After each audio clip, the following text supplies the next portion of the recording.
Aleluia. Abra a palavra do Senhor antes de sentar.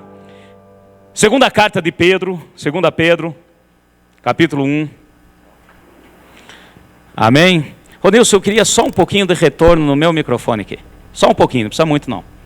2 Pedro, capítulo 1. Lá no finalzinho da sua Bíblia. Amém?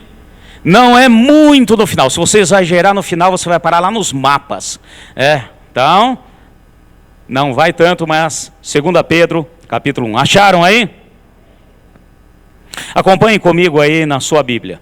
Simão Pedro, servo e apóstolo de Jesus Cristo, aos que conosco alcançaram a fé igualmente preciosa pela justiça do nosso Deus e Salvador Jesus Cristo.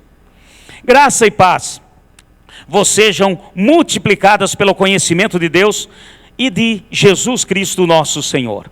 O seu divino poder nos deu tudo o que diz respeito à vida e à piedade, pelo conhecimento daquele que nos chamou por sua glória e virtude. Desse modo, ele nos tem dado grandíssimas e preciosas promessas, para que por elas vos torneis participantes da natureza divina, havendo escapado da corrupção que pela concupiscência há no mundo.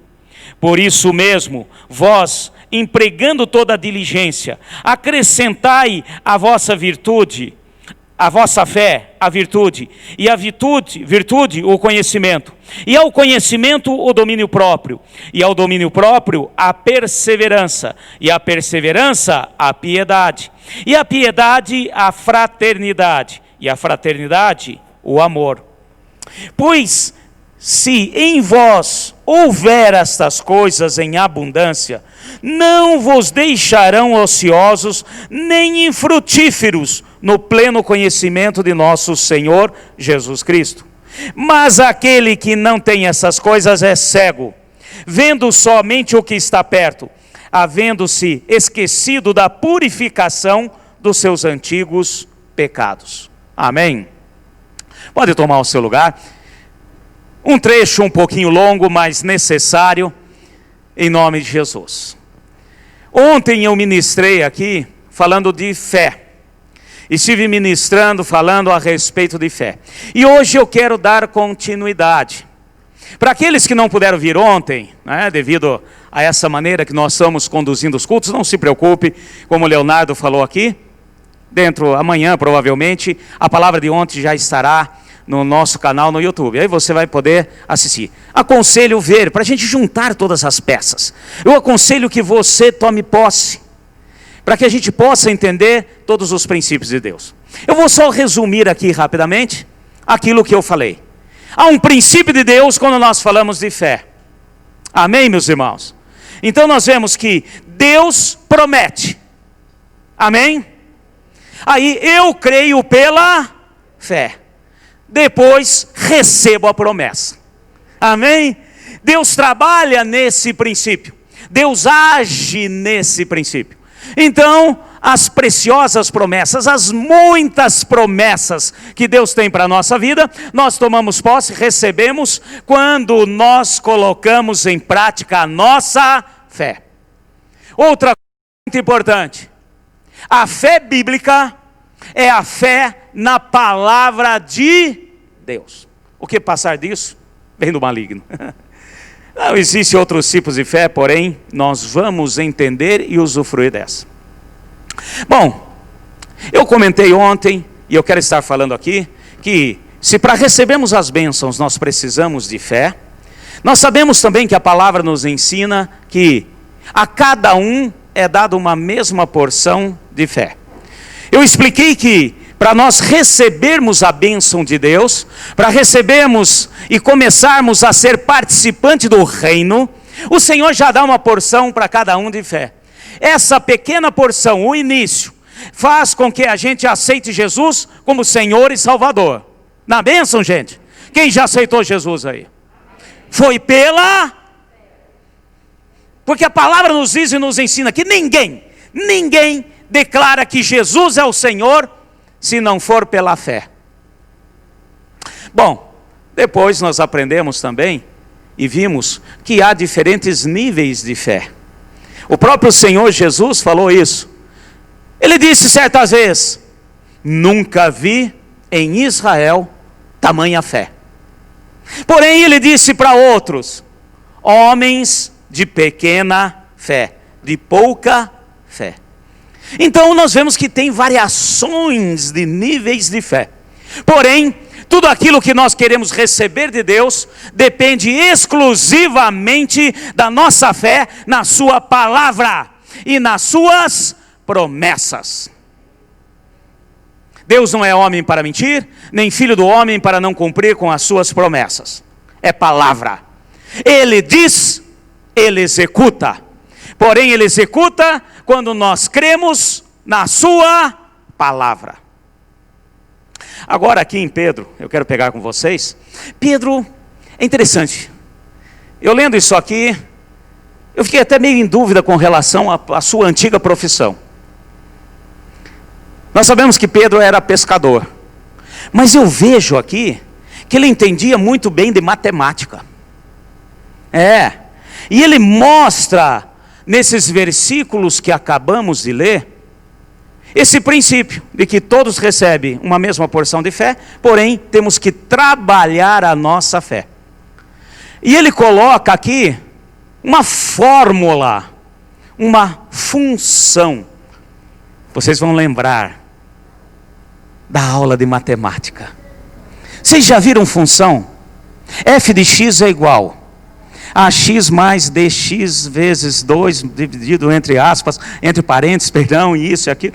Existe uma função que rege determinadas coisas na matemática. E aqui Pedro nos mostra uma função para que nós possamos fazer a nossa fé crescer. Existe de Deus uma maneira, existe uma lógica, existe aqui mais um princípio de Deus. E Pedro nos mostra aqui. Eu criei uma função baseada no que está escrito aqui. Fé é igual, olha só que interessante, a multiplicação da soma dos meus esforços. Ô pastor, que coisa doida. Fé é a multiplicação por Deus da soma dos meus esforços. O reino de Deus é conquistado por, e aquele que se esforça se apoderará dele. Então aqui Pedro vai mostrando que existe uma fé básica. Ele mostra claramente, e ele também mostra aquilo que nós precisamos para crescer na fé. Deus multiplica o quê?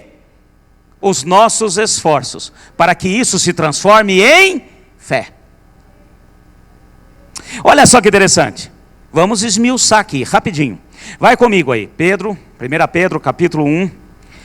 O primeiro versículo, o versículo 5, em que ele começa a mostrar, ele diz o seguinte: por isso vós mesmos, empregando toda a diligência. Diligência é esforço, amém? Algumas traduções aí, pode ser que esteja escrito esforço.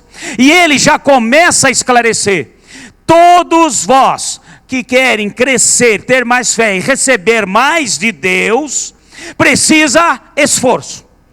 Por isso mesmo, vós empregando toda a diligência, acrescentai à vossa fé a virtude. Amém? Primeiro ponto que ele fala é a virtude. Acrescentar. A hora que eu falo de acrescentar, para quem é da área de exatas aí, está falando de soma. Eu vou acrescentando. E para todos, acho que vocês sabem disso, somar é diferente de multiplicar. Eu somo com os meus esforços e o resultado Deus multiplica e transforma em fé. Então não tem outro caminho. para que nós possamos aumentar a nossa fé e, por consequência, pela fé, receber as bênçãos de Deus, eu vou seguir aquilo que Deus colocou pelo Espírito, através de Pedro, e é para nós hoje como igreja. E a primeira coisa, ele diz o seguinte: acrescentai à vossa fé a virtude. Fala assim comigo, virtude. Se você olhar no dicionário, virtude quer dizer excelência moral. E esse é o primeiro passo que nós, como cristãos, devemos dar para que a nossa fé comece a aumentar. O primeiro passo que eu tenho que dar é me esforçar para que eu tenha uma excelência moral. Todos nós, quando convertemos, iniciamos a nossa caminhada, recebemos pela fé, pelo que Deus nos dá. Gente, o próximo passo é já começarmos a procurar a excelência moral, que aqui é colocado como virtude. Eu preciso entender que a partir do momento que eu converto, há muitas coisas que eu fazia, dizia e agia, que agora eu tenho que mudar. Eu preciso mudar a minha forma de falar. Por favor, eu não estou dizendo que você vai ter a fé a hora que falar crentez. E tem vários crentes, né? Tem crentes, aí, oh, glória a Deus. Tem aquele que usa aleluia, oh, Senhor. Tem crentes que você tem que falar sério. Eu não estou falando disso. Uma das coisas que mostra a virtude, a excelência moral, é nós começarmos a entender: se eu xingava, eu não xingo mais. Se eu falava determinadas coisas que veio do meu passado, que diz respeito à adoração de outras coisas, eu não posso dizer mais. A virtude, a excelência moral, eu preciso entender que se eu usava determinados tipos de vestimentas, hoje eu não posso usar mais. E outra vez quero dizer, não estou dizendo que tem que andar de paletó e gravata, senão cai na unção. Que tem que usar uma saia, senão cai na unção. Quem quer, quer. Respeitamos aqueles que adotam. Porém, eu quero dizer o seguinte: o meu passado não pode mais marcar o que eu sou hoje.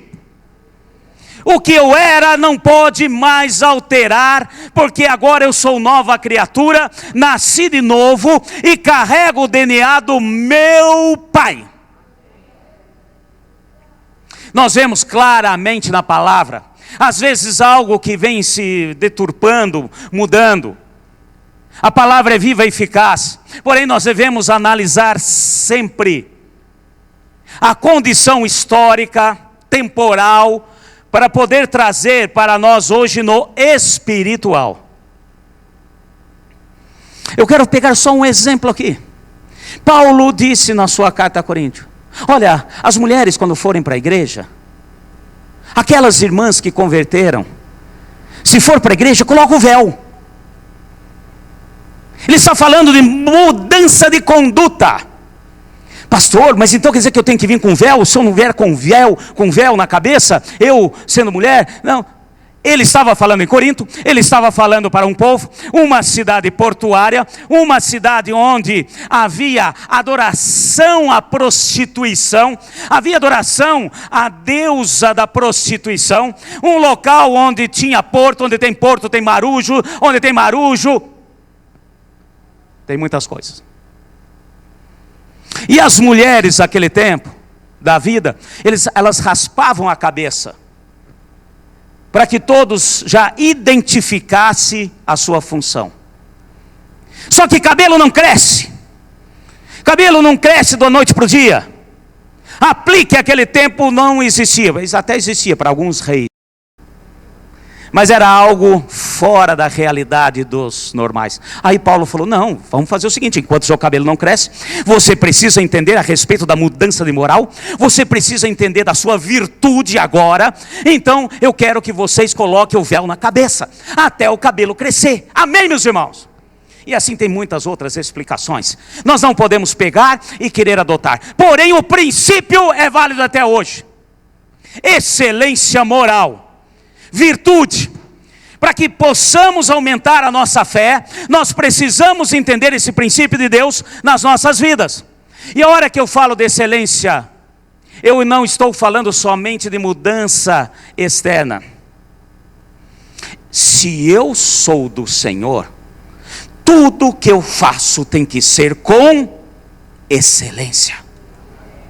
Para aquele que é filho do Deus Altíssimo, Criador de tudo e de todas as coisas, herdeiro e co-herdeiro com Cristo, de todas as bênçãos espirituais, prometidas a Abraão, Davi e a sua posteridade.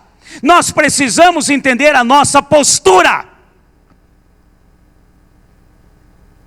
E quando eu falo de excelência, eu não estou dizendo que eu, você ou cada um de nós precisamos ser perfeitos, porque perfeito é só Deus. Mas se você é estudante, você tem que ser um excelente estudante. Se você é engenheiro, você tem que ser um excelente engenheiro. Se você é vendedor, você tem que fazer com excelência. Amém, igreja? E isso acrescenta, é um esforço, é claro que é um esforço. Eu fazer aquilo que eu faço, que antes de converter eu fazia mais ou menos, no lambão, aquela coisa assim, agora eu tenho que mudar de postura, isso demanda um esforço. Quando eu vou somando esforços, na excelência moral, Deus multiplica em fé para nós. Você crê nisso? Esse é o primeiro passo. Agora vamos para o segundo. Continuando aqui, no próprio versículo 5.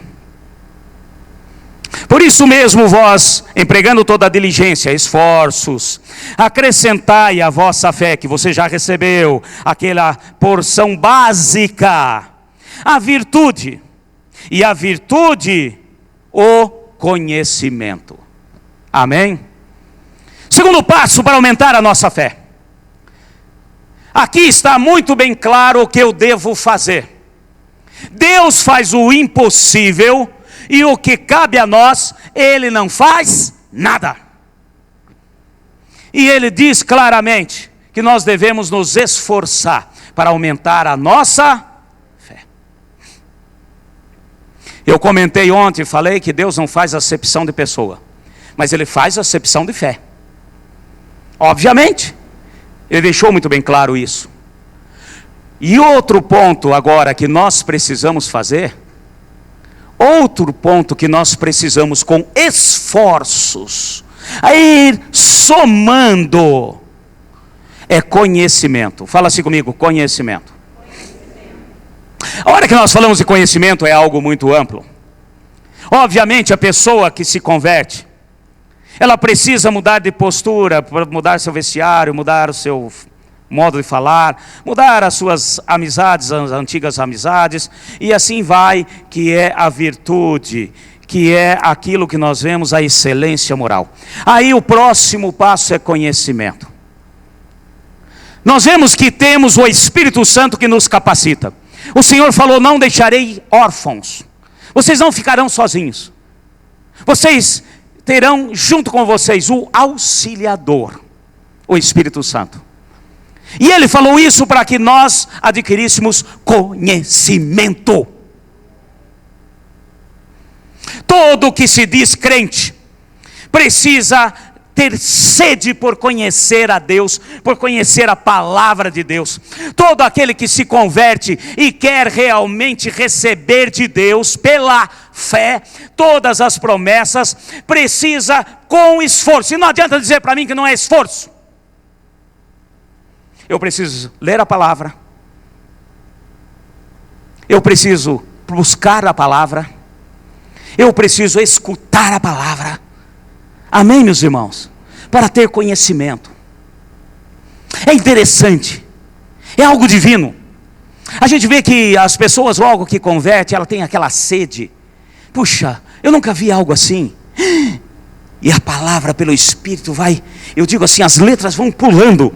A revelação vem, porque a revelação da palavra é pelo Espírito.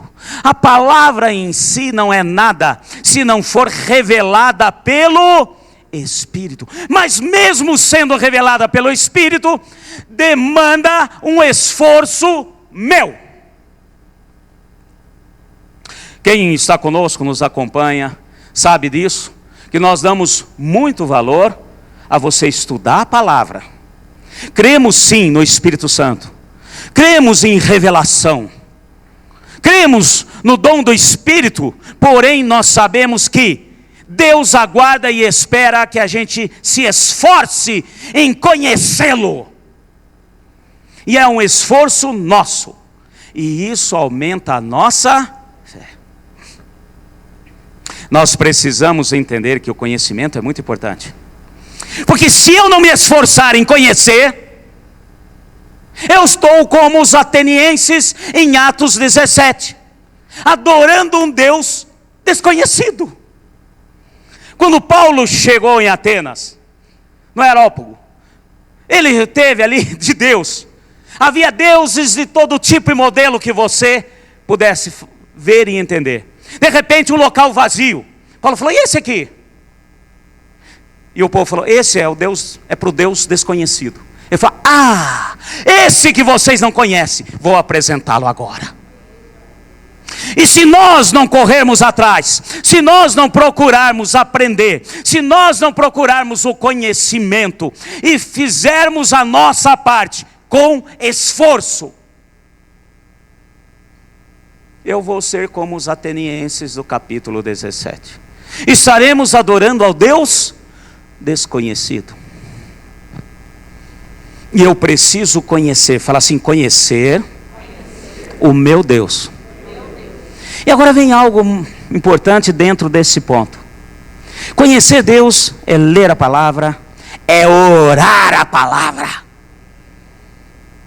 Porque eu conheço uma pessoa quando eu converso com ela. Eu posso dizer que conheço a Marli. Porém, eu vou conhecê-la de verdade a partir do momento que eu vou ter um relacionamento, vou conversando com ela. À medida que vai conversando, quanto mais eu converso com a pessoa, mais eu vou conhecendo a pessoa. E tem gente que às vezes chega para mim e fala assim, pastor, eu não consigo orar. Meu filho, então você não consegue orar? Amarra as calças. Porque eu vou dizer uma coisa para você. Como que você vai morar na eternidade com alguém que você não conhece? Porque quando eu oro, eu vou conhecendo Deus, porque Ele se faz conhecer. Orar é falar com Deus. Se você perguntar para as crianças aqui, elas falam na ponta da língua. E muitos de nós não entendem esse princípio simples e básico. Então conhecer é estudar a palavra. Conhecer é procurar a palavra. Conhecimento é orar a Deus. Ouvir Deus falar com você. Hoje, Ele me escolheu, te escolheu por habitação. Amanhã, nós estaremos na habitação com Ele. E como que você vai morar com alguém que não conhece?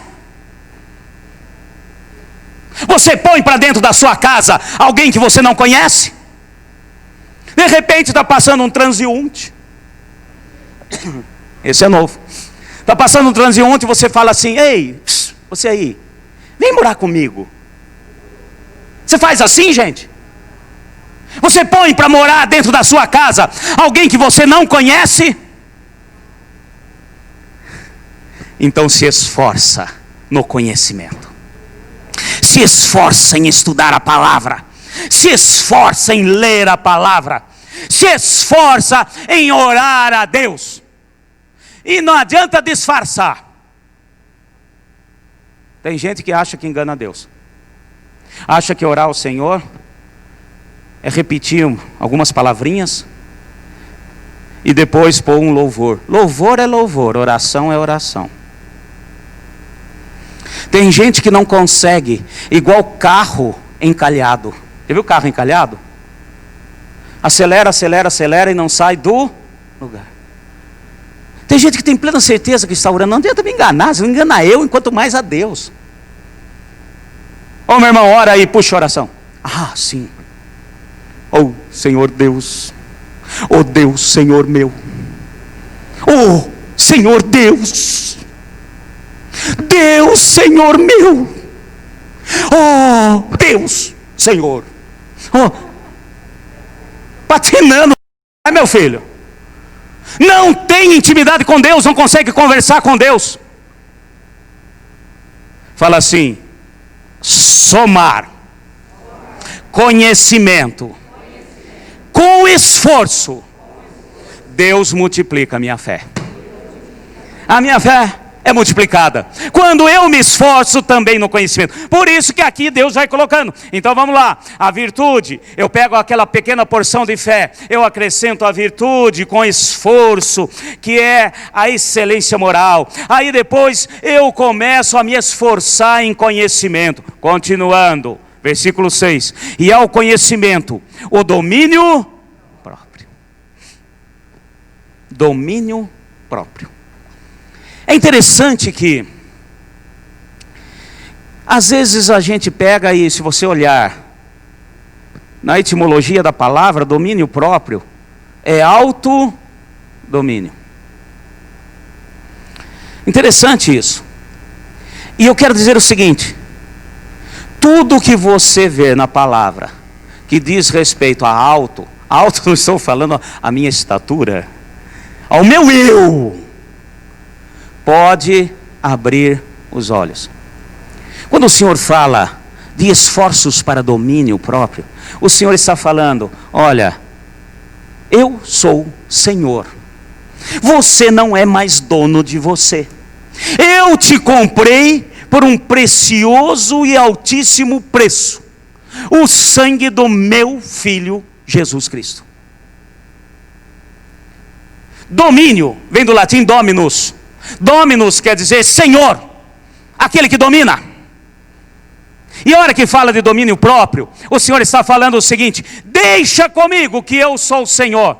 E se você entender isso, você descansar em mim, deixa Deus ser o seu sabat. Esse é outro ponto que precisamos entender. Sabat em hebraico quer dizer descanso. E o Senhor é o nosso descanso. Já deixou de ser o sétimo dia na semana para ser todos os dias no Senhor. E a hora que ele está falando de domínio próprio, é um esforço em confiar no Senhor e deixar que daí eu domino o medo, eu domino a ansiedade, eu domino todas as coisas que tentam me derrubar, que tentam me fazer retroceder. Amém, meus irmãos? Precisamos entender esse princípio de Deus, e é um esforço eu entender que Deus está no domínio da minha vida, e eu descanso no Senhor, porque eu sei que Ele fará o melhor para mim. Quer ver um exemplo? Um exemplo prático para a nossa vida. Quando você é pequeno, vai fazer uma viagem com a família. Nós vamos para a praia em Santos, na Brasília Amarela, pode até ser, não pode ser, na Rural Willis, na DKV. Puxa vida, mas você está atrasado, melhora um pouquinho as coisas aí, né? Seu Silvino lembra? O senhor teve uma DKV Vemag, seu Silvino? Daquela que abria a porta para frente? Ele veio no olho, né? Não é do meu tempo, tá? Mas podia ser o carro que fosse, a situação que fosse, você sendo criança, você simplesmente entrava no carro, pois você sabia que o seu pai, a sua mãe estavam te conduzindo. Tinha o domínio de tudo. Você não se preocupava se tinha que abastecer no caminho, se precisava comer no caminho. Você não se preocupava se o carro estava em perfeitas condições mecânicas ou não. Se lá na praia em Santos alugaram um apartamento ou não alugaram, como é que vai ser. Você simplesmente ia feliz da vida. É esse domínio que o Senhor aguarda de nós. E isso é um esforço. Não adianta dizer que não, porque nós temos a tendência de nós queremos resolver todos os nossos problemas. E o Senhor fala: pera lá, meu filho, deixa comigo, essa parte eu cuido. Ai, pastor, mas está difícil demais, está impossível. Ótimo, maravilha, Ele é Deus do impossível. Quando eu consigo entender esse princípio do domínio de Deus como Senhor na minha vida, eu faço com que venha acrescentando, somando. E a hora que o Senhor olha isso, Ele fala: multiplicarei a tua fé. Amém, meus irmãos? Fé crescendo, fé sendo multiplicada, fé sendo aumentada. Não existe, pastor, vamos fazer uma campanha, um culto do aumento da fé. Ai, vamos fazer um culto aqui, todo mundo faz não sei o que para aumentar a fé. Meus irmãos, estou dando na palavra os princípios para aumentar a nossa, como diz Pedro pelo Espírito, e acrescentando. Versículo 6, continuando. E o conhecimento, o domínio próprio. E ao domínio próprio, a perseverança. Amém, meus irmãos? Perseverança. Eu quero, para começar a falar a respeito desse ponto. O crente fica doente. Amém, meus irmãos? Crente tem problema financeiro. Amém, meus irmãos? Crente passa por situações de arroxo de vez em quando. Amém, meus irmãos? E Deus permite, para saber se nós estamos acrescentando ao nosso caminhar, perseverança. Porque louvar, bendizer, exaltar, cantar, dar pulinho, a hora que as coisas estão todas boas, caminhando tudo, e Deus quer que caminhe bem, sim. Porém, se o vento vira, eu não persevero. E não adianta. Mais um ponto para nós aqui. Perseverança é com esforço nosso. Amém, meus irmãos? Fala assim: perseverança é esforço nosso.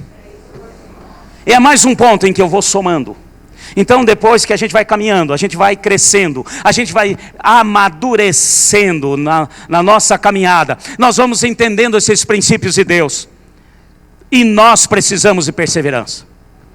E não adianta vir para mim e falar assim: não, mas Jesus já carregou na cruz todas as minhas enfermidades. Ah, é, meu filho?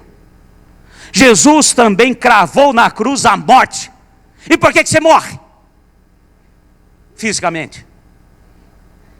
Ai, pastor, nunca tinha pensado nisso. Boa pergunta. Exatamente, porque Deus permite certas coisas.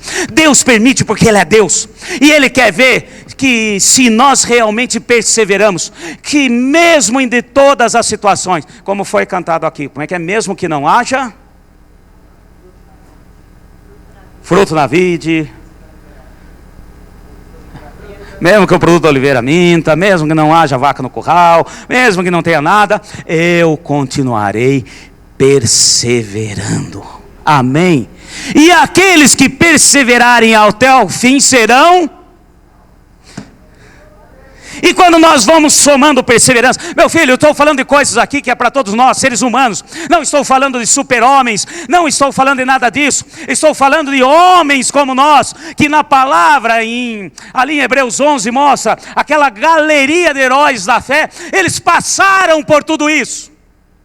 Abraão passou por conhecimento. Abraão passou por perseverança. Já pensou chegar para você e falar assim: eu vou te abençoar e você terá um filho. E o tempo vai passando, e nada do filho. Ele falhou, errou, quis dar uma ajuda para Deus. Eu vou dar um jeitinho aqui, vou arrumar um filho com a escrava. Deus falou: com Sara, tua esposa.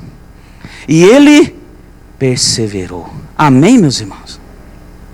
Abraão tinha conhecimento de Deus. Conhecia Deus. Ele sabia que a palavra de Deus é irrevogável. Assim como nós precisamos conhecer isso. Porque quando Deus falou para ele: leva Isaac ao Monte Moriá, sacrifica Isaac, ele conhecia o Deus a que ele servia.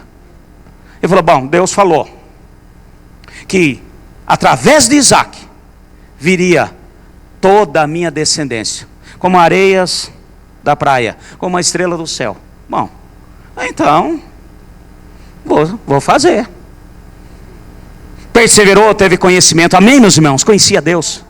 Ele sabia, como ele disse, a hora que os servos falaram: ó, vocês fiquem aqui embaixo, nós subiremos para adorar ao Senhor, e nós voltaremos. Presta atenção nos detalhes da palavra, meu filho. Ele tinha perseverança, ele tinha conhecimento. Ele não sabia o que Deus ia fazer, como Deus fez e como Deus faz conosco. Tenha conhecimento do que Deus fez na sua vida.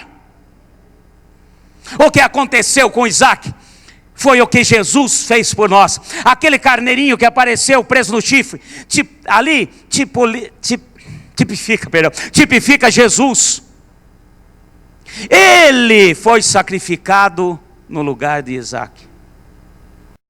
Jesus substituiu o nosso sacrifício. Então vamos lá, continuando. E ao conhecimento, o domínio próprio. Ao domínio próprio, a perseverança. E a perseverança, a piedade. Piedade. Geralmente, na hora que a gente fala de piedade, as pessoas até mudam o tom de voz. Tem gente hoje que tem plena certeza que piedade é você fazer uma carinha de imagem. Sabe cara de imagem?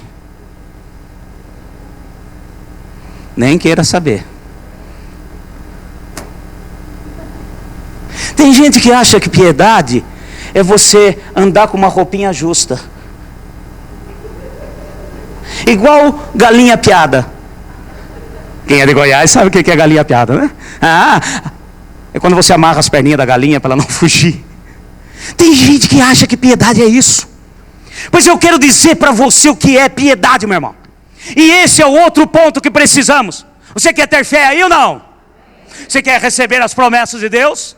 Só recebemos pela...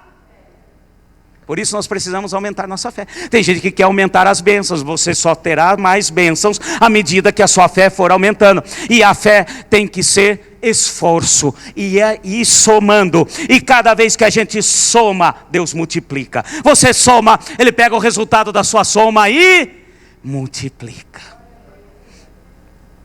Piedade. Eu quero dizer o seguinte, olha só o que diz o dicionário. Piedade. Piedade vem do latim pietas. E pietas quer dizer afeto e dever para com o outro. Piedade é afeto e dever para com o outro. Piedade é algo que vai além da empatia. Porque empatia é colocar-se no lugar do outro. A piedade é colocar-se no lugar do outro e agir para que o outro realmente receba. Interessante que o livro de Ezequiel, o último capítulo e o último versículo do livro de Ezequiel, ele diz para Ezequiel a respeito do local onde ele estava. Deus estava falando, depois você lê lá Ezequiel, o último capítulo, o último versículo. Ele vai falando a respeito das posses que Deus dá, a herança de Deus. E depois ele vira para Ezequiel, ele fala: Ezequiel, eu estou ali. Em hebraico quer dizer Jeová Shammah. Eu estou ali. Olhe, eu amo os detalhes da palavra. O Senhor não falou, eu estou aqui, porque Ezequiel já sabia, Deus já tinha falado para ele. Ele sabia da questão da onipresença de Deus, obviamente, como nós sabemos. Agora ele estava falando para Ezequiel: apesar das bênçãos que eu estou distribuindo ao meu povo da herança, eu quero dizer para você, está vendo aquele ali? Eu estou ali. E ele estava mostrando que ele é Jeová Shammah. E piedade é entender que o nosso Deus é Jeová Shammah. Ele está aqui, mas ele está ali. Por isso que, se nós não entendermos esse princípio, e com esforço não aplicarmos, não teremos mais essa porção de fé. Nós precisamos ir somando. A hora que o Senhor fala, eu estou ali, parece uma coisa sem nexo. Ezequiel não virou para ele e falou assim: Senhor, o Senhor está ali, o Senhor está aqui, o Senhor está colado, o Senhor está... eu sei disso. Ele estava falando o seguinte, como fala para nós hoje: eu estou ali com aquela outra pessoa. Por isso que entendemos quando Jesus falou: e se vi preso, foi me visitar. Piedade. Estava nu, me vestiste. Piedade. Estive com fome e me deste de comer. E tem gente plena de que não existe para crente piedade. Sabe o que é? O camarada está pedindo ali na rua, está passando fome. Olha, meu irmão, você chega com a Bíblia: Deus é bom, Deus é misericordioso, Ele é o pão da vida. O cara vai falar: meu filho, nem comi pão faz um mês. Não adianta, meu filho, você tem que entender. Você tem que ter empatia. Você precisa se colocar no lugar. Mas a empatia no natural, no simples aí que o povo ensina, é simplesmente se colocar no lugar do outro. Agora, a piedade é colocar-se no lugar do outro e fazer para o outro aquilo que você gostaria que fizesse com você. Fala assim: piedade é esforço. Não adianta, meu irmão. Hoje em dia nós somos barrados por muitas coisas. Pode ser bandido.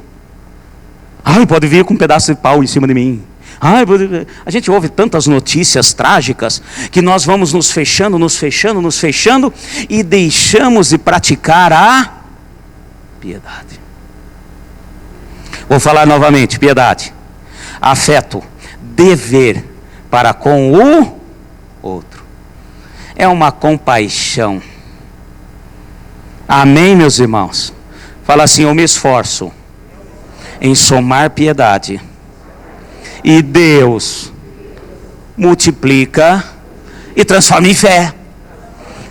Tudo isso que eu estou falando vai transformando em fé, meu filho. Quanto mais você vai fazendo isso, aquilo, outro ponto, a sua fé vai aumentando. E à medida que a sua fé vai aumentando, você vai recebendo as promessas de Deus na íntegra na sua vida. Porque Ele não é homem para mentir, nem filho do homem para não cumprir com cada uma das suas promessas para conosco. Vamos para frente para terminar? Até me perdi aqui. Versículo 7. E a piedade, a fraternidade. Agora vem outro ponto: fraternidade. E esse eu conheço, pastor. É lá daquele lugar que tem os 3 pontinhos. Fraternidade, meus irmãos, é algo que também nós precisamos. A piedade é para aquele que ainda não conhece a palavra, aquele que ainda não foi salvo, aquele que nós dizemos como ímpio. A piedade é para aquele que está passando por necessidades básicas, para depois receber realmente Jesus como Senhor e Salvador, assim como Jesus fez. Agora, a fraternidade é com o irmão. Amém? Fraternidade é comunhão com o irmão. E isso também é por esforço. Amém? Vocês estão acordados aí? A fraternidade diz respeito ao meu relacionamento com irmão de sangue. E nós somos irmãos pelo sacrifício vivo de Jesus. Fraternidade agora não é olhar para o outro. Fraternidade é diferente de piedade. Fraternidade é olhar para esse que está junto conosco, caminhando conosco. E eu vou dizer uma coisa para vocês, não sei se vocês vão concordar comigo. Quando tem um irmão, um irmãozinho que aceitou Jesus, que você conheceu agora, você não conhecia, você olha para ele e pronto, já aquela questão da fraternidade já bate no seu coração. É irmãozinho para lá, é irmãozinho para cá, a paz do Senhor, e tititi, cococó, piu, piu, piu, e ali vai, tá? Nós não temos dificuldade nenhuma com aquele que a gente não conhece o passado. E esquecemos que todos nós somos novas criaturas em Cristo Jesus, amém? Agora, quando eu conheço o passado, eu já bloqueio a fraternidade. O que? O Mateus? Os dois. Aquele e aquele.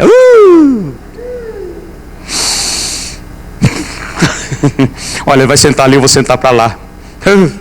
Conheço o Mateus. Pinava a pipa com ele. Não é possível.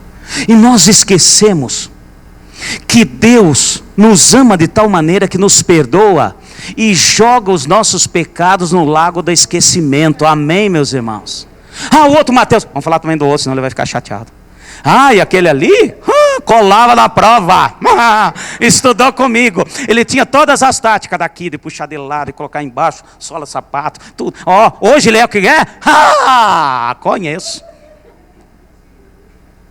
Então, meus irmãos, eu quero te dizer o seguinte: nós bloqueamos a soma de fraternidade, porque nós começamos a olhar o invólucro, o rótulo, e esquecemos que o conteúdo foi mudado. Eu sei que não tem na sua casa, mas em casa tem aquela história de acabou o Toddy, bota açúcar. Vamos aproveitar, a tampa veda muito bem, a formiga não entra, vamos pôr açúcar. Aí você chega lá, você olha aquele invólucro, você tem certeza que é um achocolatado, e na verdade é união, é açúcar. Então nós temos essa tendência de olhar o invólucro. Nós temos essa tendência de bloquear a questão da fraternidade. Nós temos a tendência de entender que fraternidade é crescermos juntos, é andarmos juntos, irmãos, mesmo com atritos. Quem tem irmão, de verdade. Não é filho único, bastante tem irmão. Responda para mim. Com o seu irmão, com a sua irmã, sempre foi aquela coisa assim, maravilhosa? Nunca teve briga por causa da gaveta, por causa do quarto, da cama, do brinquedo? Tem uns atritos. E eu quero dizer o seguinte, meus irmãos: a palavra nos ensina, nós aprendemos através de Salomão com os seus provérbios, que nós somos diamantes brutos. Amém, meus irmãos? Diamante bruto. E diamante bruto, se você olhar, para nós que não conhecemos, você é perigoso você ter achado já e jogado fora. Uma pedra bruta de diamante não difere de um cascalho. Ela é preta por fora, ela tem crosta, ela não brilha, não acontece nada. Para ele ter o real valor, ele precisa ser lapidado.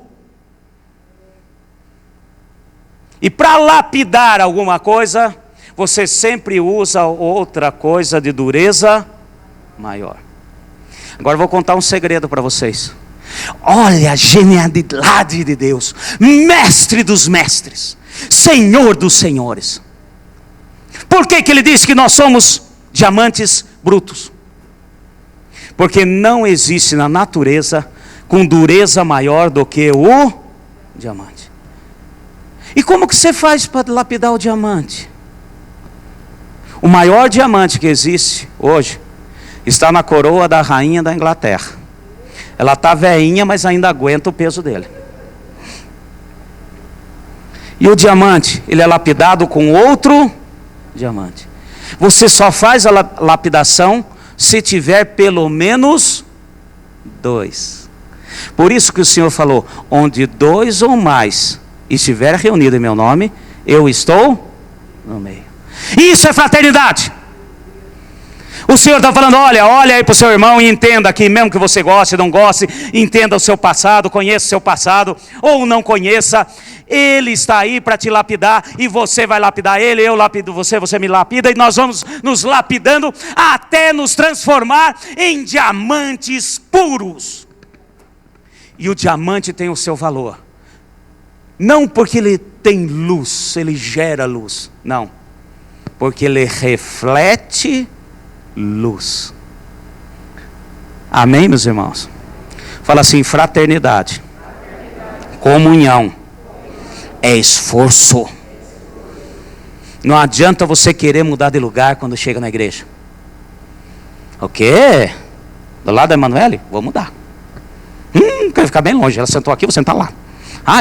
O seu Silvino sentou ali, vou sentar para cá. Para com isso, meu irmão.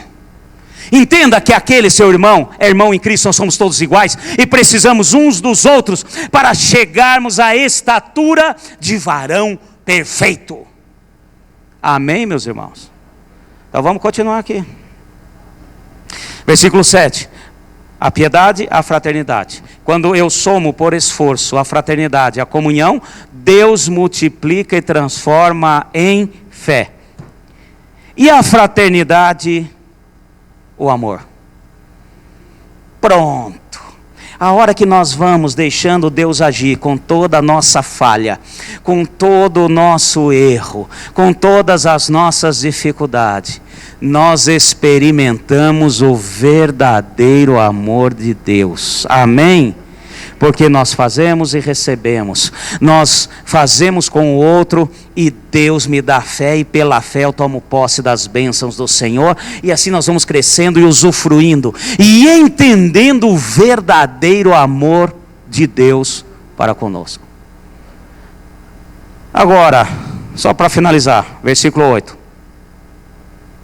Pois se em vós houver essas coisas, que coisas? Tudo isso que eu falei: virtude, domínio próprio, piedade, fraternidade, etc. Tudo isso, se você tem tudo isso em abundância, não vos deixarão ociosos nem frutíferos no pleno conhecimento de nosso Senhor Jesus Cristo. Pronto, é automático, meu filho, uma coisa puxa a outra. Eu não vou ser infrutífero, porque eu vou ter cada vez mais fé. À medida que eu vou tendo fé, eu vou recebendo. E se eu recebi pela fé, é porque eu estou fazendo o que deve ser feito. E quando eu faço o que deve ser feito, o que devo fazer, perdão, eu estou dando frutos. Cuidado, porque a árvore que não der fruto será e lançada no fogo. Agora, versículo 9. Mas aquele em quem não há essas coisas. Que coisas? Tudo isso que nós vimos. Aquele que não há essas coisas é cego, vendo somente o que está perto. Se eu não deixo Deus agir para fazer crescer a minha fé, entendendo esses princípios de Deus, essa função de Deus, eu sou cego. Eu não vejo nada. E o pior ainda está para frente. Olha só. É cego, vendo somente o que está perto, havendo-se esquecido da purificação dos seus antigos pecados. Se eu não deixar Deus agir, se eu não deixar a minha fé aumentar, eu esqueço facilmente que eu fui purificado dos meus pecados.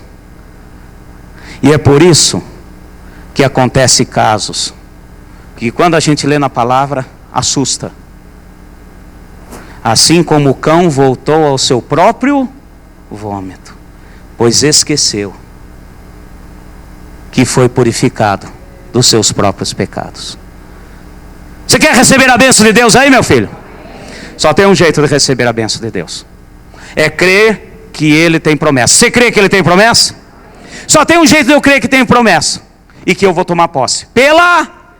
Então fica em pé, porque é pela fé. Em nome de Jesus.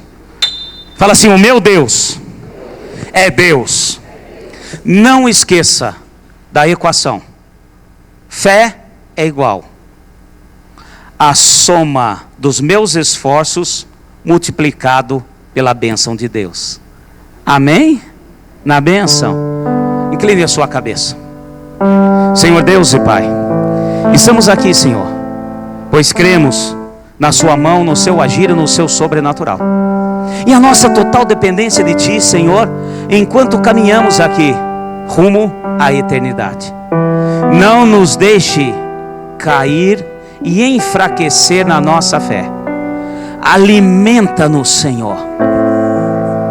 Mas sabemos, como aprendemos hoje, que devemos fazer a nossa parte com esforço. Porém o Senhor não deixará de multiplicar. Por isso somos gratos a Ti. Em nome de Jesus.